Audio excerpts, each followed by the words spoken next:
Hi, welcome back to my channel. ఈరోజు కథ mister Rawal 4వ భాగాన్ని వినేద్దాం. ప్లీజ్ ద్రోణ, ఇప్పుడు కనిపించారంటే చేతిలో గన్ తీసుకుని షూట్ చేసి పడేస్తాను.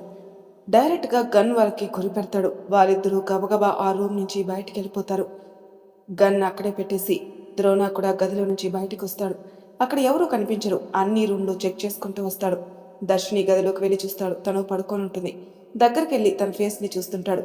అమాయకంగా పడుకొని ఉన్న ఫేస్ని చూసి, ఎన్ని చూస్తున్నావే, నీకోసం యుద్ధాలు చేయాల్సి వస్తుంది అనుకుంటూ డోర్ దగ్గరకేసేసి పైన ఉన్న తన గదిలోకి వెళ్తాడు. ఏదో ఆలోచించుకుంటూ పడుకుంటాడు. ఉదయాన్నే మెయిడ్ వచ్చి దర్శినిని లేపుతుంది. అప్పుడు నిద్రలేస్తుంది. తన ఎదురుగా ఉన్న మెయిడ్ని చూసి, ఏంటి ఈ టైంలో లేపావు అంది. అమ్మాయి గారు, ఉదయం 8 అవుతుంది. మీరు నిన్న స్నానం చేసి పడుకున్నారు. నేను భోజనం తీసుకుని వచ్చి ఎంత లేపినా మీరు లేవనే లేదు. అలసిపోయారని ఇంకా డిస్టర్బ్ చేయలేదు. ఏంటి, నిన్న పడుకొని ఇప్పుడు లేచానా? అంత నిద్రపోయానా? నా జీవితంలో ఇంతవరకు నేను ఇంత నిద్రపోలేదు అంది. అదేంటి అమ్మాయి గారు అలా అంటారు? బాధగా, కొన్ని అంతేలే, నేను ఫ్రెష్ అయి వస్తాను అని బాత్రూంలోకి వెళ్తుంది. మేడ్ మాత్రం కిచెన్లోకి వెళ్తుంది. ద్రోణ మేడ్ని పిలిచి, ఏంటి ఇంకా మేడం లేవలేదా అన్నాడు. ఇప్పుడే లేచారండి, ఫ్రెష్ అవుతున్నారు. అప్పుడే కాఫీ తాగుతూ కూర్చున్న వాళ్ళిద్దరినీ చూస్తూ, ఏంటి అలా చూస్తున్నారు? రాత్రి ఇచ్చిన కోటింగ్ సరిపోలేదా? మూతి అంతా తిప్పుకుంటూ అటు తిరుగుతుంది. చూడు బామ్మ, ఎక్కువ చేస్తున్నావు. ఇప్పటి వరకు నువ్వు చెప్పినట్టే విన్నాను. ఇప్పటి నుంచి ఇంట్లో నేను చెప్పినట్టే వినాలి. ఈ ఒక్కటి చేసి తర్వాత నువ్వు చెప్పినట్టుగా వింటాంలే అంది. ఆ ఒక్కటి అడక్కు, ముందు నీ ఆరోగ్యం చూసుకో. ఎలా ఉంది నీ ఒంట్లో? చాలా సంతోషంగా ఉన్నానురా. ఉంటావు, ఎందుకుండవు? నన్ను వాడేసుకున్నావు కదా. అప్పుడే తండ్రి అక్కడికొచ్చి, ఏంట్రా మాటలు? నిన్ను వాడేసుకోవడం ఏంటి? జరగాల్సింది చెప్పింది మా అమ్మ. మేడొచ్చి కాఫీ ఇస్తుంది. కాఫీ తాగుతూ, ఇంకొక కాఫీ ఎవరికి? అమ్మాయి గారికండి. అవసరం లేదు, తనే రావాలి. ఎవ్వరికి రూమ్లోకి తీసుకొని పోవాల్సిన అవసరం లేదు. తనే వచ్చి ఇక్కడ తాగుతుంది. ఇప్పటి నుంచి ఇంట్లో పద్ధతులన్నీ మారుతాయి. కాఫీ తీసుకుపోతుందల్లా ఆగి పెద్దమ్మగారిని చూస్తుంది. కళ్ళతోనే ఆగవే అన్నట్టు చెప్తుంది. ఆ మేడి కిచెన్లోకి వెళ్ళిపోతుంది. ఆ బామ్మ దర్శిని గదిలోకి వెళ్తుంది. అప్పుడే చీర కట్టుకుని రెడీ అయి ఉంటుంది. దర్శిని తనని చూడగానే కాళ్ళకి దండం పెడుతూ, మీరెవరో నాకు తెలియదండి, అసలు ఏమవుతారో కూడా నాకు తెలియదు అంది. తనని ఆశీర్వదించి, నేను ఎవరిని? నీ భర్తకి బామ్ముని, వాడు నా మనవడు. మీరిద్దరూ సంతోషంగా ఉండాలి. నువ్వు రా, వేడివేడిగా కాఫీ తాగుతూ తర్వాత విషయాలన్నీ చెప్తాను. దర్శిని అప్పుడు ఆ గదిలో నుంచి కాలు బయట పెడుతుంది. బామ్మతో పాటు వెనక నడుస్తుంది. కిచెన్ దగ్గరికి వచ్చేసరికి నోరు తెరిచి అన్నని చూస్తుంది. ద్రోణ దర్శినిని చూస్తూ, నోరు మూసుకో, అంత తెరవాల్సిన అవసరం లేదు అన్నాడు. అప్పుడు తల వంచుకొని అక్కడి నుంచి కిచెన్లోకి వెళ్తుంది. బామ్మ తన వెనకే వెళ్ళి మెయిడ్ని చూపిస్తూ, తను లీలా, ఈ ఇంట్లో అన్ని పనులు చేస్తుంది. నీకేది కావాలన్నా చేసి పెడుతుంది. దర్శిని అయోమయంగా చూస్తూ లీలకు కూడా దండం పెడుతుంది. లీలా భయపడి, అదేంటి అమ్మాయి గారు నాకలా పెడుతున్నారు? ఈ ఇంటికి మీరు యజమానురాలు, మీరు అలా పెట్టకూడదు. మీరు ఏది చెప్తే అది క్షణంలో చేసి పెడతాం అంది. అయ్యో, మీరు నాకంటే పెద్దవారు, అలా ఏం లేదు, నాకు అన్ని పనులు వచ్చు, నేనే చేస్తాను అని లీలాని పక్కకు జరిపి స్ట్రాంగ్గా కాఫీ పెడుతుంది. బామ్మ మాత్రం ముచ్చట పడుతుంది దర్శిని పనిచేస్తుంటే. కాఫీ చేసి 3 కప్పుల్లోకి పోస్తుంది. ఒకటి బామ్మకిచ్చి, ఒకటి తను తీసుకుని, ఒకటి లీలాకిస్తుంది. లీలా తీసుకోవడానికి ఇబ్బంది పడుతుంది. బామ్మ తీసుకో అని చెప్తుంది. ముగ్గురు కలిసి కాఫీ తాగుతూ ఎంజాయ్ చేస్తుంటే ద్రోణ వచ్చి చేతులు కట్టుకుని కోపంగా చూస్తూ ఉంటాడు దర్శిని. అయ్యో, ఇప్పుడు ఏమైందని అంత కోపంగా చూస్తున్నాడు? కాఫీ తాగడం కూడా తప్పేనా అని కాఫీ కప్ అక్కడ పెట్టి అతన్ని చూస్తుంది. ద్రోణ దర్శిని దగ్గరకొచ్చి, రోజు ఇలాగే చీరలు కట్టుకోవాలి, ఇంట్లో పద్ధతులు తెలుసుకో. నువ్వే నాకు రోజు కాఫీ ఇవ్వాలి, వంటంతా నువ్వే చేయాలి. ఇదిగో ఇక్కడ నిలబడింది చూడు, మా బామ్మ, మా తాతయ్య. వాళ్ళని చాలా బాగా చూసుకోవాలి, ప్రేమతో. ఎప్పుడైనా నీ కళ్ళల్లో కానీ ముఖంలో కానీ కోపం కనపడిందంటే చంపి పడేస్తాను అన్నాడు. భయంగా తలూపుతుంది. అదేంట్రా అలా బెదిరిస్తున్నావు నీ భార్యని? తను వంట చేయాల్సిన కర్మ తనకేంటి? మహారాణిలాగా ఇంట్లో ఉంటుంది. బామ్మ, నువ్వు కాసేపు సైలెంట్గా ఉండు. ఎవరి ఇంటికి ఎవరు మహారాణి? ముందు పనులన్నీ చేయాలి, ఇంట్లో అన్ని బాధ్యతలు తీసుకోవాలి. తనేం చిన్నపిల్ల కాదు. అదేంట్రా ఒక్కసారిగా అన్ని బాధ్యతలు ఇస్తే తనకి ఇబ్బంది పడుతుంది.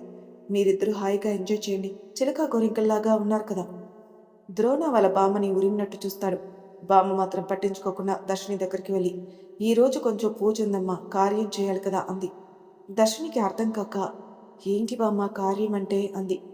ద్రోణ ఒక ఐబ్రో పైకెత్తి చూస్తున్నాడు. అప్పుడే కమల్ ఫోన్ చేస్తాడు. ద్రోణ ఫోన్ ఎత్తి, చెప్పు కమల్. సార్, నిన్న చెప్పాను కదా, మీరు మేడం గారు రెడీ అయ్యారా? ఇక్కడ చాలామంది మీకోసం వెయిట్ చేస్తున్నారు. సరే, 10 నిమిషాల్లో వస్తామని చెప్పి ఫోన్ పెట్టేస్తాడు. దర్శిని అని పిలుస్తాడు. ఏంటి అన్నట్టుగా చూస్తుంది ద్రోణాని. నువ్వు వెళ్ళి రెడీ అవ్వు, నీతో కొంచెం పని ఉంది. నేనిప్పుడే రెడీ అయి వచ్చానండి. రెడీ అవ్వడం అంటే సాదా చీరలు కట్టుకొని కాదు. ఊర్లో జనం అంతా వచ్చారు నేను చూడ్డానికి. లీలా, అమ్మగారిని తీసుకొని రెడీ చేయి అని ద్రోణ అక్కడి నుంచి వెళ్ళిపోతాడు. దర్శినికి అంతా అయోమయంగా ఉంది. ఊరి జనం నన్నెందుకు చూడ్డానికి వచ్చారు అని. లీలా మాత్రం దర్శిని తీసుకుని గదిలోకి వెళ్తుంది. అందులో ఉన్న పట్టు చీర తీసి, అమ్మా ఇది కట్టుకోండి అని చెప్తుంది. బామ్మే అప్పుడొచ్చి ఒక బాక్స్ తెచ్చి, ఇందులో నగలున్నాయి, ఇవన్నీ పెట్టుకో అని చెప్తుంది. నగలు చూసి భయపడి, అమ్మమ్మ మీరేదో అనుకుంటున్నారు, నాకు అవన్నీ పెట్టుకోవడం ఇష్టం లేదు. నేను ఇలా సింపుల్గా ఉంటే తప్పేంటి? అది వాడికి ఇష్టం ఉండదు. ముందు నేను చెప్పినట్టుగా రెడీ అవ్వు. ఇవి నా కూతురికి ఇస్తానన్న నగలు, ఇప్పుడు మీకు ఇస్తున్నాను. మీ కూతురికి ఇచ్చే నగలు నాకెందుకండి? మీ అమ్మాయికి ఇవ్వండి. నాకేం చేయాలో నాకు తెలుసు. ఆ పట్టు చీర చూడు, అదెవరిదో తెలుసా? మా కూతురు పెళ్లి చీర. ఇప్పుడు ఎన్ని లక్షలు పెట్టినా దొరకదు. ఆ చీర కట్టుకో, చెప్పినట్టు చెయ్యి అని కోపంగా వెళ్ళిపోతుంది. ఈ ఇంట్లో అంతా వింత మనుషులే ఉన్నారే, ఒకసారి మంచిగా మాట్లాడతారు, అప్పుడే సీరియస్ అవుతారు అనుకుంటుంది. లీలా మాత్రం దర్శినిని బాధగా చూస్తుంది.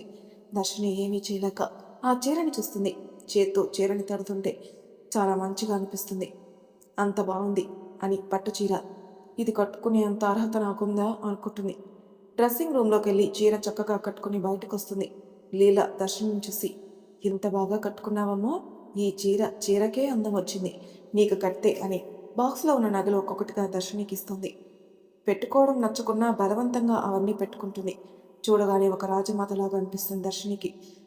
తనకి తాను ఒకసారి అర్థంలో చూసుకుంటుంది.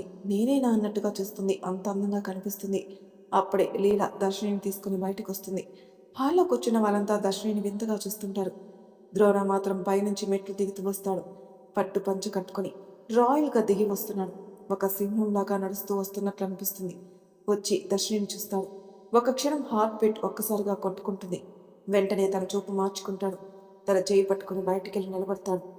ఊరి జనాలంతా వీళ్ళ కోసం ఎదురు చూస్తూ ఉంటారు. రాగానే ఒక్కసారిగా అరుస్తూ ఉంటారు. కమల్ మాత్రం అందరినీ లైన్లో నిలబెడతాడు. ఒక్కొక్కరు వచ్చి ద్రోణాకి దండం పెట్టి వెళ్తుంటే దర్శిని చేతుల మీదుగా చీరలు ఇప్పిస్తాడు. లైన్గా వచ్చి తీసుకుంటున్నారు. దర్శినికి ఇబ్బందిగా అనిపిస్తుంది వాళ్ళకి బట్టలు ఇస్తుంటే. ద్రోణ గమనించి, ఎందుకంత ఇబ్బంది పడుతున్నావు? ఇక్కడ పండుగలైనా పెళ్ళైనా మా ఇంటి ఆచారం ప్రకారం నా అనుకునే వాళ్ళందరికీ ఇస్తాం. ఊరంతా పంచిపెడతాం. నువ్వు సంతోషంగా ఇవ్వు. నీకు నచ్చకున్నా ఇవ్వాలి, వాళ్ళు సంతోషపడతారు. దర్శిని కూడా నిజమే అనిపిస్తుంది. ఉన్న దాంట్లో బ్రతుకుతున్నారు. ఎంతో సంతోషంగా ఇచ్చిన బట్టల్ని తీసుకుని ఆనందంగా వెళ్తున్నారని వాళ్ళని చూసి ఆనందపడుతుంది. ఇంకా ఇవ్వలేకపోతుంది దర్శిని. నిడవలేక నడుము మీద చేయి వేస్తుంది. ద్రోణ ఒక్కసారిగా నడుము మీద చేతులు వేసి దర్శిని దగ్గరకు లాక్కుంటాడు. దర్శిని ఉలిక్కిపడి కోపంగా చూస్తుంది. ఏంటి ఆ లుక్కు? ఓపిక ఉండాలి మనకి. అప్పుడే నడుము మీద చేతులు వేసావు. ఆ మాత్రం ఒంట్లో శక్తి లేదా? ఒంట్లో శక్తి లేనిదే నన్నెలా భరిస్తావు అన్నాడు. ఆ మాటలకి చంపేసి అంతగా చూస్తుంది దర్శిని ద్రోణాన్ని. ఆ చూపులన్నీ కట్టిపెట్టు, నా దగ్గర పనిచేయి అన్నాడు.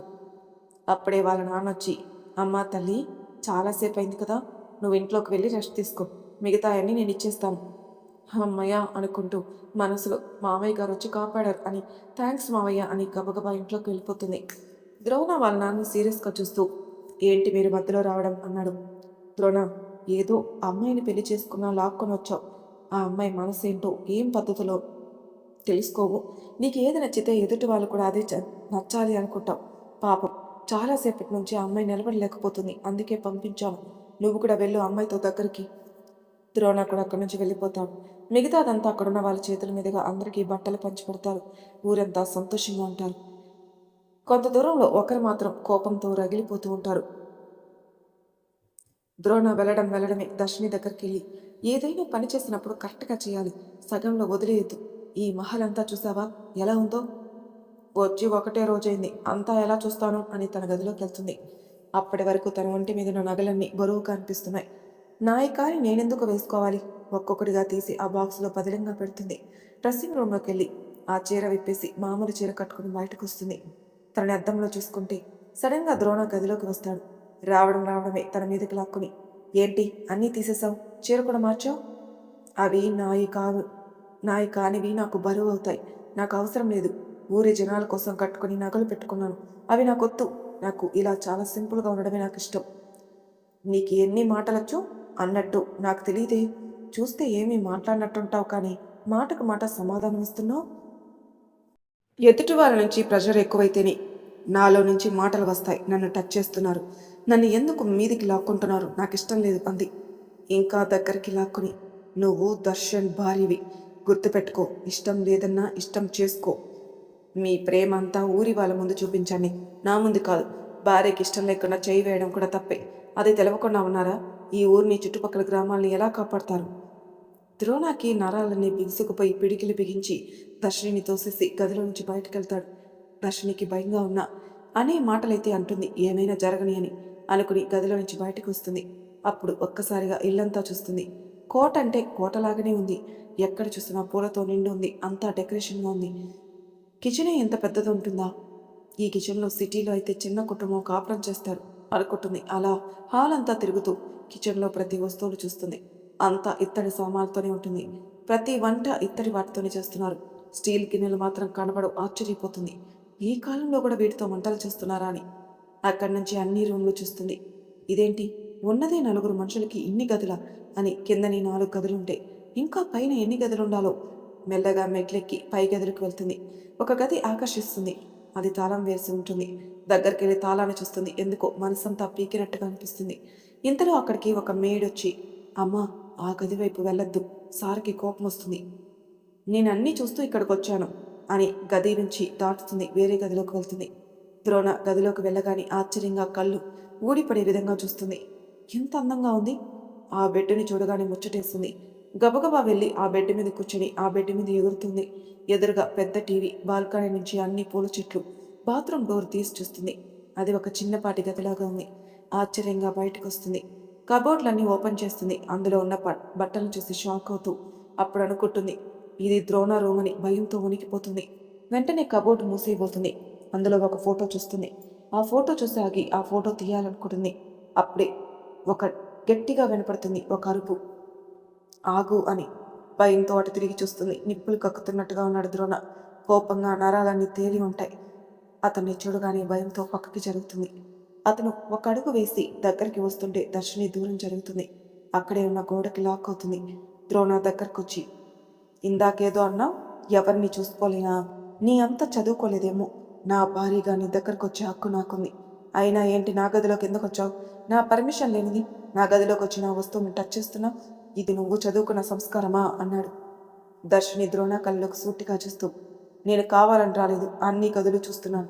అలా చూస్తుంటే ఈ గదిలోకి వచ్చానంతే అని వెళ్ళబోతుంటే చేయి పట్టాపి, కబోర్డ్ ఎందుకు ఓపెన్ చేశావు? ఆ ఫోటోని ఎందుకు ముట్టుకోబోయావు? ఆ ఫోటో ఎవరిదాని చూశాను. ఒక అమ్మాయి ఫోటో నా గదిలో ఉంది అంటే ఎవరా అని చూడాలనుకున్నావా అని ఫోటో తీసి తనకు చూపిస్తాడు. దర్శిని ఆ ఫోటోని స్పష్టంగా చూస్తుంది. చక్కనైన ముఖ వర్చిస్తూ చాలా అందంగా ఉంది. తనకే అంత చూడాలనిపిస్తుంటే ద్రోణ అందుకే దాచుకున్నాడేమో అని ద్రోణాన్ని చూస్తుంది. అతను ఆ ఫోటోని గుండెలకి అత్తుకుని, ఇక్కడి నుంచి వెళ్ళు అంటాడు చిరాగ్గా. దర్శిని బాధగా గదిలో నుంచి బయటకు వస్తుంది. మెట్లు దిగి వెళ్తుంటే బామ్మ వచ్చి, దర్శిని పైకెళ్ళావా? ద్రోణ దగ్గరికి వెళ్ళొచ్చావా? లేదమ్మమ్మ, ఇల్లంతా చూస్తున్నాను, అలాగే పైన గదులు కూడా చూశాను. వామ్మో, పైన గదిలో అన్నీ చూసావా? ద్రోణ పైకి ఎవరిని రానివ్వడు. ఎందుకమ్మమ్మ అంత భయపడుతున్నారు? అన్ని గదులకి తను ఎందుకు రానివ్వడు? మీరు కూడా వెళ్ళాలా? నేను కూడా వెళ్ళను, వాళ్ళ నాన్న కూడా వెళ్ళడు. వాడు బెల్లి కొడితేనే మేడ్ మాత్రమే వెళ్ళి అక్కడ క్లీన్ చేసేస్తుంది. అదేంటో అందరూ వింతగా ఉన్నారు అనుకుంటుంది. టిఫిన్ కూడా చేయలేదు కదా, రా అని బామ్మ కిచెన్లోకి తీసుకెళ్తుంది. కిచెన్ని చూస్తూ, ఏంటమ్మమ్మ, కిచెన్ని ఎంత పెద్దగా కట్టారు? ఇందులో 4 రూమ్లు అవుతాయి తెలుసా? ఆమె నవ్వుతూ, ఇక్కడ ఇలాగే ఉంటుంది. ఇవన్నీ ఇప్పుడు కట్టినవి కాదు, పూర్వకాలం నుంచి వస్తున్నాయి. చూడు, ఇక్కడే టేబుల్, ఫ్రిడ్జ్ అన్నీ ఇక్కడే ఉన్నాయి. ఇక్కడ మాత్రమే తిని వేరే గదిలోకి వెళ్ళాలి. ఇది ద్రోణ ఆర్డర్. ఇది ఒక్కటి కరెక్ట్గా పాటిస్తున్నాడు అనుకుంటుంది మనసులో. లీలా వచ్చి టిఫిన్ పెడుతుంది. బామ్మ, దర్శిని తినేసి కూర్చుంటారు. దర్శిని బామ్మ దగ్గర చెవులో, బామ్మ కాఫీ పెట్టనా అంటుంది. ఆవిడ నవ్వుతూ, నన్ను అడుగుతావేంటి? ఏం చెక్క పెట్టి హ్యాపీగా తాగుదాం వెళ్ళు. దర్శిని గబగబా కిచెన్ స్టవ్ దగ్గరికి వెళ్ళి స్ట్రాంగ్గా కాఫీ పెడుతుంది. కాఫీ తీసుకొచ్చి బామ్మకిస్తుంది. తను కూడా తాగుతూ కూర్చుంటుంది. అప్పుడే అక్కడికి ద్రోణ తండ్రి వస్తాడు. వెంటనే లేచి నిలబడి, మీకు కాఫీ కావాలా మావయ్య అంది. వద్దమ్మా, మీరు తాగండి అని వెళ్ళిపోతాడు. తనకి ఎన్నో అడగాలని ఉన్నా దర్శిని అమ్మమ్మని ఏమీ అడగలేకపోతుంది. అమ్మమ్మ నీరసంగా, నేను వెళ్ళి గదిలో పడుకుంటాను దర్శిని, నువ్వు కూర్చొని ఏదైనా పని చేసుకో, లేకుంటే నీ గదిలోకి వెళ్ళి రెస్ట్ తీసుకో. ఓకే అమ్మమ్మ, కిచెన్లోనే ఉంటుంది. లీలా కూరగాయలు కట్ చేస్తుంటే దర్శిని వెళ్ళి, నేను వంట చేస్తాను లీలా అంటుంది. ఎందుకమ్మా, నేనున్నాను కదా, మీరు హాయిగా రెస్ట్ తీసుకోండి అంది. రెస్ట్ నాకు తీసుకోవడం అలవాట్లేదు, నేను ఎప్పుడు వంట చేసి పెడతాను, ఇప్పుడు కూడా కూర్చోవాలంటే ఇబ్బందిగా ఉంది, నేను పని చేస్తానులే అంది.